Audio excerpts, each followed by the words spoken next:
আসসালামু আলাইকুম। বিশ্বকাপ ফুটবলের আরেকটি নাটকীয় ম্যাচ শেষে স্বাগতম সবাইকে। আরসিটিভি আয়োজিত আজকের বিশ্বকাপ ম্যাচ বিশ্লেষণ টক শোতে। সাথে আমি আছি মোহাম্মদ হামিদুল ইসলাম, সাবেক খেলোয়াড়। আর আমি মাইশা মালিহা। আজকে আমাদের সাথে অতিথি হিসেবে রয়েছে ইরাম এবং রাশি। আজকে আমরা বিশ্লেষণ করব গ্রুপ জি এর অত্যন্ত গুরুত্বপূর্ণ একটি ম্যাচ, বেলজিয়াম ভার্সেস ইরান। ম্যাচে গোল না থাকলেও নাটকীয়তা, লাল কার্ড, ভিআর বিতর্ক এবং গোলরক্ষকের অসাধারণ পারফরমেন্স ছিল আলোচনার কেন্দ্রবিন্দু। একদিকে ইউরোপের শক্তিশালী দল বেলজিয়াম, যাদের লক্ষ্য ছিল 3 পয়েন্ট নিয়ে গ্রুপ পর্বের এগিয়ে যাওয়া। অন্যদিকে এশিয়ার প্রতিনিধি ইরান, যারা প্রমাণ করতে চেয়েছে অংশগ্রহণকারী দল নয়, বরং বড় দলগুলোর জন্য হুমকি। এই ড্রয়ের ফলে গ্রুপ জি এর সমীকরণ আরও জটিল হয়ে উঠেছে। শেষ ম্যাচের আগে কে আছে সবথেকে শক্তিশালী স্থানে আর কার সামনে আছে সবচেয়ে বড় চ্যালেঞ্জ? তাহলে দেরি না করে শুরু করা যাক আজকের আলোচনায়। শুরুতে যেতে চাই গেস্টদের কাছে। প্রথমার্ধে বেলজিয়াম কি ম্যাচের নিয়ন্ত্রণ রাখতে পেরেছিল? ধন্যবাদ ভাইয়া আপনাকে। তারই সাথে ধন্যবাদ জানাই আরসিটিভিকে আজকের এই বিশ্বকাপ বিশ্লেষণের অনুষ্ঠানে আমাকে আমন্ত্রণ দেওয়ার জন্য। আসলে আমি খুবই আনন্দিত আজকের অনুষ্ঠানের অংশ হতে পেরে। যদি বলতে চাই যে ম্যাচের প্রথমার্ধের নিয়ন্ত্রণ আসলেই বেলজিয়ামের হাতে ছিল, তো আমরা যদি ম্যাচটি দেখি যে শুরুতেই বল পজিশনিংয়ের যদি বিষয়টাতে আসি, তো বেলজিয়াম কিন্তু শুরুতেই 80% মতো বল তাদের নিজেদের দখলে রেখেছিল এবং ম্যাচের মধ্যে দেখা যেতে পারে তাদের টোটাল শট ছিল 11টি এবং ইরানের শট ছিল প্রায় দুটির মতো। তো এ থেকে আমরা বলতেই পারি যে ম্যাচের নিয়ন্ত্রণ আসলে বেলজিয়ামের হাতে ছিল। আজকে ইরানের জন্য কিন্তু গুরুত্বপূর্ণ ম্যাচ ছিল। খেলা দেখে কি মনে হচ্ছে ইরানের কৌশল? আচ্ছা, ইরানের খেলা যদি আমরা লক্ষ্য করি তাহলে বুঝতে পারবো যে ইরান রক্ষণভাগটা শক্ত রেখে তারা কাউন্টার অ্যাটাকে যাওয়ার চেষ্টা করেছে এবং তারা বেশ ধৈর্যের সাথেই তাদের রক্ষণভাগ সামলিয়ে কাউন্টার অ্যাটাকে গিয়েছে।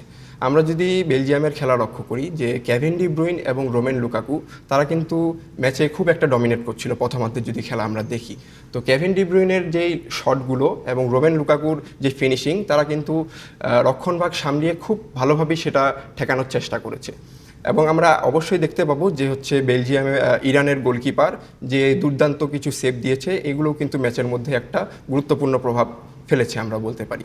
এবং ইরান 4-5 জন ডিফেন্ডার নিয়ে আসলে যেইভাবে তারা প্রথমার্ধে রক্ষণভাগ শক্ত রাখে যে খেলার চেষ্টা করেছিল, এটি মূলত তাদেরকে কৌশলগতভাবে অনেকটা এগিয়ে রাখবে বলে আমি মনে করি। ইরাম, তোমার মতে মেহেদি তারিমের অফসাইড গোলটি বাতিল হওয়া কতটা গুরুত্বপূর্ণ ছিল? ধন্যবাদ আপু আপনাকে এবং আরসিটিভিকে আমাকে এত সুন্দর একটি বিশ্বকাপ অ্যানালাইসিস প্রোগ্রামে আমন্ত্রণ করার জন্য এবং এখানে আমাকে কথা বলার জন্য সুযোগ করে দেওয়ার জন্য। তো মেহেদি তারিমি যে অফসাইড গোলটা দিয়েছিল, আমরা দেখেছি 22 মিনিটের দিকে যেই গোলটা হয়েছিল। আমরা যদি ফার্স্ট থেকে খেলাটা যদি আমরা পর্যবেক্ষণ করি তাহলে আমরা দেখব যে ইরানকে বেলজিয়াম কিন্তু একটি চাপের মুখেই রেখেছিল এবং অ্যাটাক দিচ্ছিল অনেকবার, এবং ইরান কিন্তু অনেকটা ডিফেন্সিভ খেলা ট্রাই করছিল এবং তারা একটা ডিফেন্সিভ ব্লক তৈরি করে খেলা ট্রাই করছিল। আপনি যদি দেখেন যে মেহেদি তারিমি যদি ওই সময় যদি ওদের অফসাইড গোলটা যদি হয়ে যেত তাহলে কিন্তু ইরান কিন্তু প্রথমার্ধে এগিয়ে যেত বেলজিয়ামের থেকে, এবং যখন বেলজিয়ামের থেকে এগিয়ে যেত এবং বেলজিয়ামকে তারপর থেকে অনেকগুলো রিস্ক নেওয়ার ওদের প্রয়োজন ছিল ম্যাচটাকে সমতায় ফেরানোর জন্য, যেহেতু তারা জেতার জন্যই খেলতে নেমেছিল। আমরা যেটা মনে করি বেলজিয়াম একটি বড় টিম এবং তারকাখচিত একটি টিম, তারা কিন্তু আসলে জেতার জন্যই খেলতে নেমেছিল। এবং আপনি যদি দেখেন যে পরবর্তীতে যখন বেলজিয়াম কিন্তু একটি রেড কার্ড পেয়েছিল দ্বিতীয়ার্ধে, সো ফার্স্টেই যদি গোলটা হয়ে যেত তাহলে কিন্তু বেলজিয়াম নিশ্চিতভাবেই একটি চাপের মুখে পড়েই যেত এবং শেষ পর্যন্ত তাদের ক্ষেত্রে ম্যাচটা তারা কোনো পয়েন্ট ছাড়াই এই ম্যাচটা হয়তো বা তাদের শেষ করতে হতো। কিন্তু আমার মনে হয় এটা বেলজিয়ামেরই ভাগ্য অনেক ভালো যে ইরানের গোলটা তখন অফসাইড হয়েছিল। অনেকে হয়তো বা বলতে পারে যে এটা অফসাইড, এটা কিন্তু খুবই সূক্ষ্ম একটি অফসাইড। আমরা যদি এটা দেখি যে তার বডির খুবই কম অংশ যে অফসাইড লাইনটা পার করে গিয়েছিল এবং ফার্স্টে কিন্তু বোঝা যায়নি যে এটা গোল। তারা কিন্তু গোল উদযাপনও করে ফেলেছিল আমরা যেটা দেখেছি, কিন্তু পরে গিয়ে কিন্তু গোলটা অফসাইড হয়ে যায় ভিএআর দেখে এবং গোলটা বাতিল হয়ে যায়। সো আমি বলতে পারি যে বেলজিয়াম যদি এই গোলটা যদি হজম করে নিত তাহলে বেলজিয়ামের পক্ষে এটা খুবই খারাপ ছিল এবং তারা কোনো পয়েন্ট ছাড়াই ম্যাচটা শেষ করতে হইতো।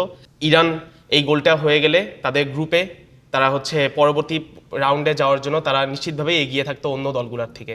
ইরান, কেভিন ডি ব্রুইনে কি প্রত্যাশিত প্রভাব ফেলতে পেরেছেন? ধন্যবাদ আপু। কেভিন ডি ব্রুইন হচ্ছে বেলজিয়ামের একটি তারকাখচিত প্লেয়ার। আমরা যদি বেলজিয়ামের প্রথম দিকের খেলোয়াড়দেরকে যদি নাম বলতে যাই, ডি ব্রুইনের নামটাই কিন্তু সবার আগে আসে, এবং তার উপরে যে হচ্ছে দায়িত্বটা থাকবে টিমের, এটা যথাযথভাবেই আমরা বুঝতে পারি যে হচ্ছে তার উপর একটি অনেক গুরু দায়িত্ব থাকবে টিমকে জেতানোর ক্ষেত্রে। আমরা যদি দেখি ডি ব্রুইন কিন্তু আসলে হচ্ছে মিডফিল্ডার। এখন তার ক্ষেত্রে হচ্ছে তার কাজটা কি, তার কাজটা হচ্ছে সে হচ্ছে বলটা রিসিভ করবে এবং বলটাকে স্পেস তৈরি করবে খেলার জন্য, এবং বলটাকে কিন্তু সামনে একটি ভালো গোলের জন্য বলটাকে বানিয়ে সামনে হচ্ছে ফরওয়ার্ডের কাছে বলটাকে পাস করবে, এবং সে এই কাজটা করার খুবই চেষ্টা করেছে।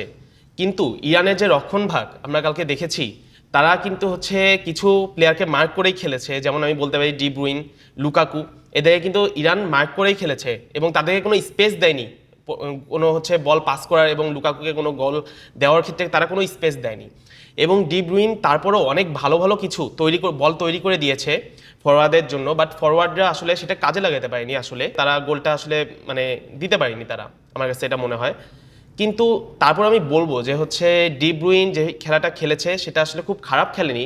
তিনি যে হচ্ছে আরও ভালো খেলতে পারতো, তার উপর যে হচ্ছে একটি দলের যে হচ্ছে দায়িত্বটা ছিল, আমার মনে হয় না সেটা পুরোপুরিভাবে সে রক্ষাও করতে পেরেছে, এটাই আমার কাছে মনে হয়। প্রথমার্ধের সেরা খেলোয়াড় কে ছিলেন? প্রথমার্ধের যদি আমরা খেলা লক্ষ্য করি তাহলে অবশ্যই আমাদেরকে বলতে লাগবে যে প্রথমার্ধের সেরা খেলোয়াড় ইরানের গোলকিপার আলী রেজা। কারণ আমরা দেখেছি বেলজিয়াম কিন্তু খুব সুসংগঠিতভাবে অ্যাটাকে যাওয়ার চেষ্টা করেছে এবং তারা বেশ কিছু শটও নিয়েছে গোলপোস্টে। আমরা যদি প্রথমার্ধ ভালো মতো খেয়াল করে থাকি, তারা কিন্তু প্রায় 11টির মতো শট নিয়েছে এবং এই 11টি শটের মধ্যে প্রায় সবগুলো শটেই আলী রেজা কিন্তু খুব দক্ষতার সাথে খুব পরিকল্পিতভাবে সে সবগুলো শট রুখে দিতে পেরেছে। তো প্রথমার্ধের সেরা খেলোয়াড় বলতে গেলে আলী রেজা। এবং অনফিল্ডে যদি আমি বলতে চাই, অনফিল্ডের কথায় আসি, তো অনফিল্ডের কথা বলতে গেলে আমাকে অবশ্যই কেভিন ডি ব্রুইনের নাম নিতে লাগবে। কারণ বেলজিয়ামের যেই সব আক্রমণ, প্রায় 11টির মতো শট তারা নিয়েছে এবং যেভাবে পাসের অ্যাকুরেসি ছিল, বল রিসিভ থেকে শুরু করে অ্যাটাকে যাওয়া এবং অ্যাটাক গুছানো এবং অ্যাটাক পরিচালনা করা, সব দিক থেকেই কিন্তু বেলজিয়ামের কেভিন ডি ব্রুইনা অবশ্যই অনফিল্ডে সেরা খেলোয়াড় ছিল। তো আমি যদি প্রথমার্ধের সেরা খেলোয়াড়দের যদি র্যাঙ্কিং করি, তাহলে সবার প্রথমে আমি রাখবো ইরানের গোলকিপার আলী রেজাকে এবং তারপরে আমি রাখবো কেভিন ডি ব্রুইনকে। এবার চলে যেতে চাই ইরামের কাছে। তোমার কাছে কি মনে হয় প্রথমার্ধের সবচেয়ে বড় সমস্যা কোন দলের ছিল? ধন্যবাদ আপুকে। প্রথমার্ধে আসলে সবচেয়ে বড় সমস্যা যদি আমি দেখতে চাই, আমার তো মনে হয় যে ম্যাচটি যেহেতু প্রথমার্ধে ড্রই ছিল, তো আমার মনে হয় প্রথমার্ধে দুই দলই সমান ধরনের সমস্যায় পড়েছিল অনেক টাইমে। তারা দুই দলই কিছু গুরুত্বপূর্ণ অ্যাটাক তারা হচ্ছে পেয়েছিল। এখানে হচ্ছে অনেকগুলো ব্যাপার এখানে আসে আসলে কথাটা বলতে গেলে, যে বেলজিয়াম কিন্তু ইরানকে অনেক পরপর অ্যাটাক দিয়েছে এবং ইরানের গোলকিপার খুবই ভালোভাবে বলগুলোকে ক্লিন সেভ দিয়েছে। এবং এক্ষেত্রে আমাদের আরেকজন গেস্ট বলে দিয়েছেন যে হচ্ছে প্রথমার্ধের সেরা প্লেয়ার কিন্তু ইরানের গোলকিপারই ছিল। এই জন্য আমার কাছে মনে হয় যে হচ্ছে বেলজিয়াম যে হচ্ছে ইরানকে খুবই অ্যাটাকের উপর রেখেছিল এবং ইরান যে হচ্ছে বেলজিয়ামকে অনেকগুলো ভালো হচ্ছে ডিফেন্স দেখিয়েছে। বেলজিয়ামই হচ্ছে আমার কাছে মনে হয় যে হচ্ছে প্রথমার্ধে একটি ভালোই একটা সমস্যার মধ্যে পড়েছিল, কারণ তারা কিন্তু আসলে গোল দেওয়ার জন্যই প্রথমার্ধে খেলতে নেমেছিল। অনেকে বলতে পারে যে ইরান তো হচ্ছে গোল দেয়নি বা ইরান তাহলে কেন সমস্যায় পড়বে না, সমস্যায় পড়েনি। ইরানকে যদি আমরা দেখি, ওরা কিন্তু একটা বড় দলের সাথে খেলতে নেমেছে, তাদের থেকে তারা কিন্তু আসলে ম্যাচটি কিন্তু ড্রয়ের চেষ্টাই করেছিল আমার মনে হয় প্রথম থেকে। এবং তারা যে অ্যাটাকগুলো দিয়েছিল, কিছু কাউন্টার অ্যাটাক দিয়েছিল এবং প্রথমার্ধে তারা যে হচ্ছে একটা অফসাইড গোলও কিন্তু দিয়েছিল। তারা যে হচ্ছে অ্যাটাকগুলো দিয়েছিল ইরান, এগুলো খুব দিতে পারেনি, কিন্তু হচ্ছে তারা দেওয়ার চেষ্টা করেছিল এবং হচ্ছে বেলজিয়ামকে সমস্যায় ফেলতে চেয়েছিল। আমরা এখানে দেখতে পারি বেলজিয়াম গোলও দিতে পারেনি, আবার কিছু অ্যাটাকের সম্মুখীন হয়েছিল। এখানে আমার কাছে মনে হয় যে হচ্ছে এক্ষেত্রে বেলজিয়ামই আসলে প্রথমার্ধে হচ্ছে ভালোই সমস্যার মধ্যে পড়েছিল ইরানের কাছে, এবং ইরান খুবই ভালো পারফরমেন্স দেখিয়েছে প্রথমার্ধে একটি বড় টিমের সাথে।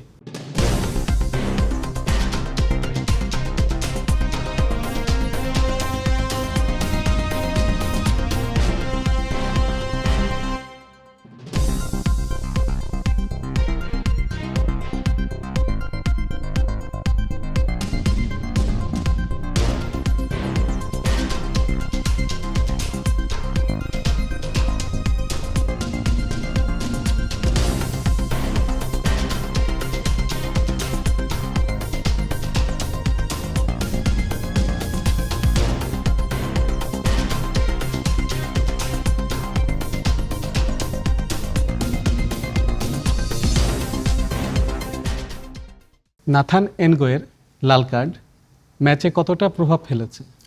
ধন্যবাদ আপনাকে। আমরা যদি আসলে রেড কার্ডের বিষয়টা দেখি, যে ম্যাচের 67তম মিনিটে কিন্তু নাথান এনগুয়ে ইরানের শেষ খেলোয়াড় মেহেদি তারিমিকে ফাউল করে নিশ্চিত গোলের সুযোগটা কিন্তু সে বাধা দেয়। তো সেক্ষেত্রে বলতে পারি যে নাথান এনগুয়ে যেই কাজটি করেছে এটি অবশ্যই একটি রেড কার্ডের দাবিদার, এবং নাথান এনগুয়ের এই রেড কার্ড ম্যাচের মধ্যে আসলে অনেক একটা বড় প্রভাব ফেলেছে আমরা বলতে পারি। কারণ শেষ 67 মিনিটের পর থেকে কিন্তু ইরান আরও বেশি রেড কার্ড পাওয়ার পর ইরান কিন্তু আরও বেশি অনেকটা আক্রমণাত্মক হয়ে যায় এবং তারা বেলজিয়ামকে বেশ চাপের মুখে রেখেছিল।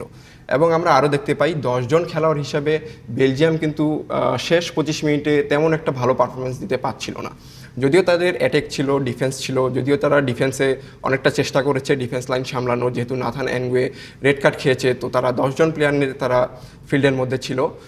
তো আমি বলতে পারি যে নাথান এনগুয়ের রেড কার্ডটা আসলেই ম্যাচের মধ্যে অনেকটা গুরুত্বপূর্ণ প্রভাব ফেলেছিল।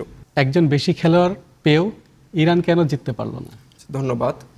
আসলে একজন খেলোয়াড় বেশি থাকা মানেই যে কোনো ম্যাচ কোনো টিম জিতে যাবে, আসলে এই ধারণাটা সম্পূর্ণ ঠিক না। কারণ আমরা দেখেছি 10 জন খেলোয়াড় নিয়েও কিন্তু বেলজিয়াম অনেকটা সুসংগঠিত ডিফেন্স তারা উপহার দিয়েছে আমাদের দর্শকদের।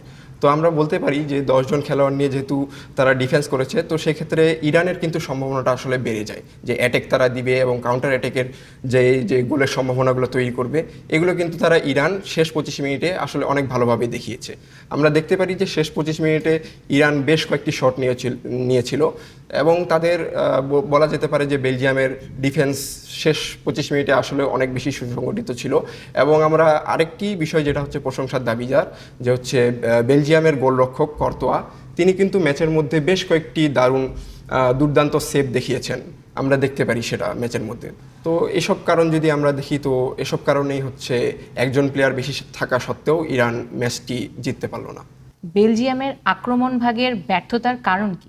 আমি এখানে বলবো যে হচ্ছে চূড়ান্তভাবে হচ্ছে বলকে পাস দেওয়া এবং হচ্ছে বলটিকে হচ্ছে জালে পাঠানো, এটি আসলে বেলজিয়াম ভালোভাবে করতে পারেনি। আমরা যদি দেখি যে হচ্ছে ওদের মধ্যভাগের যদি বলি ডি ব্রুইন, ওকে কিন্তু সবাই একটি চাপের মধ্যে রেখেছিল এবং লুকাকুকে আমরা যদি দেখি সে উপরে একাই খেলেছিল, তারা যে ফরমেশনটায় খেলেছিল তারা আসলে লুকাকুকে একটি হচ্ছে ডিফেন্সিভ ব্লক তৈরি করে রেখেছিল। লুকাকু ওখান থেকে বেরিয়ে হতে পারেনি আমরা এখানে দেখতে পেয়েছি। এবং ডি ব্রুইন কিন্তু হচ্ছে পাসগুলা দিয়েছে, খুব ভালো ভালো কিছু পাস দিয়েছে, কিন্তু হচ্ছে যে স্পেসটা তৈরি করে আসলে বলটাকে গোল করার মতো যেরকম হচ্ছে পাস দেওয়ার দরকার ছিল সেরকম সবগুলো দিতে পারেনি। এবং আমার মনে হয় যে হচ্ছে তাদের যে ফরওয়ার্ডরা ছিল, অন্যান্য যারা ফরওয়ার্ড ছিল, তারা আসলে বলটাকে ক্লিনভাবে যে হচ্ছে শুট তারা আসলে ওভাবে নিতে পারেনি। তারা অনেকগুলো বল তারা হচ্ছে ক্লিনভাবে গোল দেওয়ার ট্রাই করেছিল, বাট আসলে এখানে বলবো যে হচ্ছে অবশ্যই ইরানের গোলকিপারের সফলতা এখানে তো চলেই আসবে।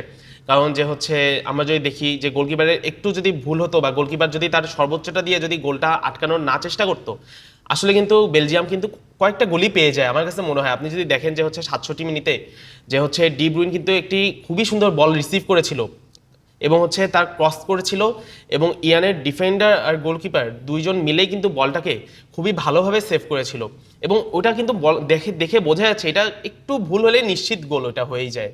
এবং যে হচ্ছে তারা আরও কিছু, তারা মূলত 23টার মতো তারা শট নিয়েছিল এবং অন গোল শট কিন্তু তারা 11টা থেকে 12টা নিয়েছিল, কিন্তু ইরানের গোলকিপার প্রত্যেকটা বলই খুবই সূক্ষ্মভাবে আসলে সেভ দিয়েছে, ক্লিন সেভ দিয়েছে। এবং আমার কাছে মনে হয় এটাই তাদের সবচেয়ে বড় দুর্বলতা ছিল। তারা হচ্ছে আসলে বলগুলা তৈরি করতে পারলেও তারা আসলে গোলে সেগুলো পরিণত করতে পারেনি আসলে। তোমার মতে ম্যাচ সেরা কার হওয়া উচিত ছিল? ম্যাচ সেরা আসলে প্লেয়ার যদি আমি এখানে বলি, আমি কিন্তু এখানে এক কথা এটা অ্যান্সার দেব না, কারণ হচ্ছে আপনি যদি দেখেন খেলার মধ্যে আসলে অনেকগুলো প্লেয়ার অনেক ভালো খেলেছে। আমরা যদি হচ্ছে এখানে কর্তোয়ার কথা যদি বলি, বেলজিয়ামের গোলকিপার, সেও কিন্তু খুব একটা খারাপ খেলেনি। ইরান যতগুলো ভালো, ইরান কিন্তু যেগুলো গোল দেওয়ার চেষ্টা করেছিল তারা কিন্তু আসলে অনশটে বল পাঠিয়েছিল এবং হচ্ছে অন গোল যে হচ্ছে তারা বলগুলো শুট দিয়েছিল তারা সেগুলো কিন্তু কর্তোয়া খুবই ভালোভাবে সেভ করেছে। এবং হচ্ছে আমরা যদি ডি ব্রুইনের কথা বলি, সেও খুব ভালো খেলেছে, খুব ভালো বল পাস করেছে, বলটাকে তৈরি করে দিয়েছে ফরওয়ার্ডদের কাছে।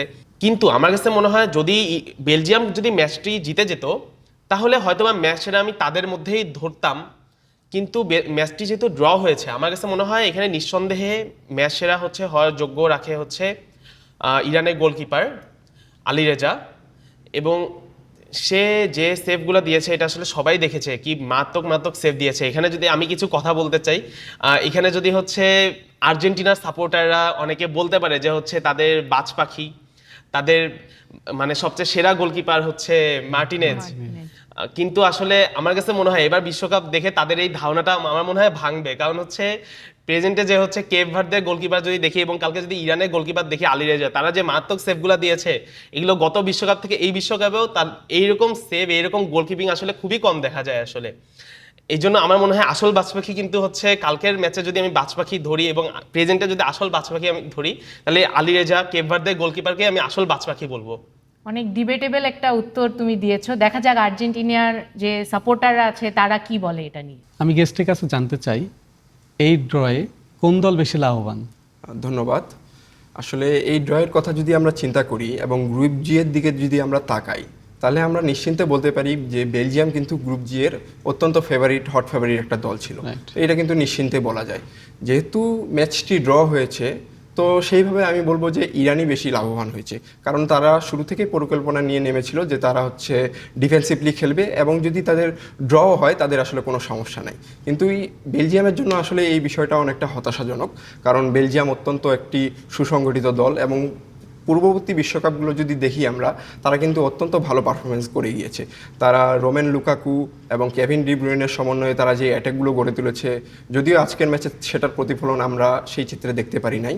তো যদি ম্যাচের আগে বলা হতো যে চোখ বন্ধ করে যে ইরান কি এই ড্রয়ে খুশি কিনা, তো আমার মনে হয় যে চোখ বন্ধ করে ইরান এই ড্রয়ে সন্তুষ্টি প্রকাশ করতো। তো আমি বলতে পারি যে আসলে এই ড্রয়ে ইরানই বেশি লাভবান হয়েছে আমার মনে হয়। কারণ র্যাঙ্কিংও যদি আমরা দেখি, বেলজিয়াম কিন্তু টপ 10-এর মধ্যে আছে, হ্যাঁ। মানে 9 নম্বরে, আর ইরান 22 নম্বর দল হিসেবে। তো সেই হিসেবে ইরান তাদের পারফরমেন্সে সন্তুষ্টই হবে বলে আমি মনে করি। ইরাম, তোমার কাছে কি মনে হয় গ্রুপ জি এর শেষ ম্যাচগুলো কতটা গুরুত্বপূর্ণ হতে চলেছে? ধন্যবাদ আপুকে। গ্রুপ জি এর শেষ ম্যাচগুলো আসলে সবগুলো কিন্তু হাই ভোল্টেজ ম্যাচ। কারণ হচ্ছে ইজিপ্ট কিন্তু অলরেডি তাদের জি গ্রুপে 4 পয়েন্ট নিয়ে সবচেয়ে উপরের অবস্থানে রয়েছে। এরপরে যদি আমরা দেখি, এরপরে কিন্তু ইরান রয়েছে, বেলজিয়ামের উপরেও ইরান রয়েছে। ইরান 2 পয়েন্ট নিয়ে এগিয়ে আছে এবং বেলজিয়ামও 2 পয়েন্ট নিয়ে এগিয়ে আছে, এবং সবচেয়ে নিচের অবস্থানে রয়েছে হচ্ছে নিউজিল্যান্ড। পরবর্তী খেলাগুলো যদি আমরা দেখি, পরবর্তীতে আমাদের খেলা আছে হচ্ছে ইরানের সাথে ইজিপ্টের এবং হচ্ছে নিউজিল্যান্ডের সাথে বেলজিয়ামের। আর হচ্ছে ইজিপ্ট কিন্তু যদি পরবর্তী ম্যাচটা যদি ড্রও করে, তারা কিন্তু পরবর্তী রাউন্ডে উঠে যাবে। এক্ষেত্রে ইরানের পরবর্তী রাউন্ডে ওঠার জন্য নিশ্চিতভাবে জেতাটা খুবই জরুরি।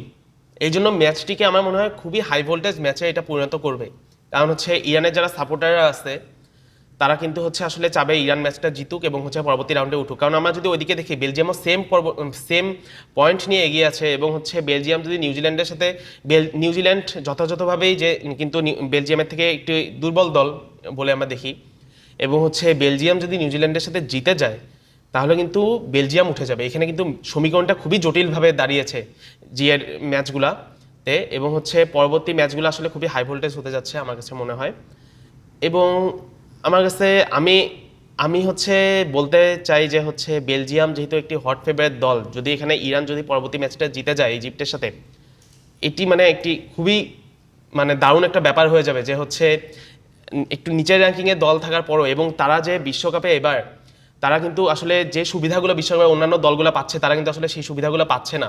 তারা এক দেশে খেলতেছে, আরেক দেশে রাতে গিয়ে হচ্ছে স্টে করতেছে, এবং হচ্ছে তাদের ক্ষেত্রে যে হচ্ছে এই বৈষম্যটা তৈরি হয়েছে বিশ্বকাপের মতো একটা জায়গায়, এই বৈষম্যটা আসলে যে তারা তৈরি করেছে ইরানের সাথে, ইরান যদি নক আউট পর্বে উঠে যায়, এটি একটি দারুণ ব্যাপার হবে আমার কাছে মনে হয়, বড় বড় দলগুলোকে পিছনে ফেলে। গোল না থাকলেও নাটকীয়তায় ভরা ছিল বেলজিয়াম ভার্সেস ইরান ম্যাচটি। বেইরান বান্দের দুর্দান্ত গোলকিপিং, এনগয়ার লাল কার্ড এবং শেষ মুহূর্ত পর্যন্ত উত্তেজনা ম্যাচটিকে স্মরণীয় করে রাখবে। এখন পুরো নজর গ্রুপ জি এর শেষ ম্যাচগুলোর উপর, যেখানে নির্ধারিত হবে কারা উঠবে নকআউট পর্বে। আজ এ পর্যন্তই, দেখা হবে আগামী বিশ্বকাপ বিশ্লেষণে। সে পর্যন্ত ভালো থাকবেন, সুস্থ থাকবেন।